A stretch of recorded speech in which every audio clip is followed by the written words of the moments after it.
Guys, তোমরা match করো কোনটার সঙ্গে কোনটার কালার ম্যাচ করবে।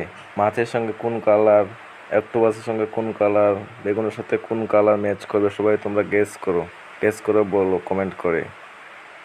এর সাথে ম্যাচ করে গেছে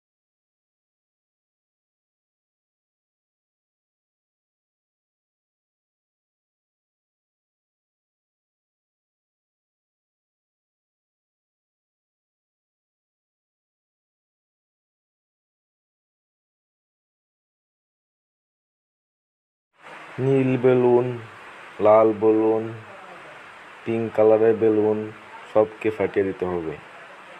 হলুদ কালারের, আকাশি কালার, লাল, পিঙ্ক সব কালারের বেলুন ফাটিয়ে দিলে গেমটা সেরা মতো হয়ে যাবে। দেখো, ফাটাও ফাটাও ফাটাও, আমাকে ফাটাতে হবে। ফাটাও, ফাটিয়ে গেমটা ওভার। তারপরে কালার চুজ।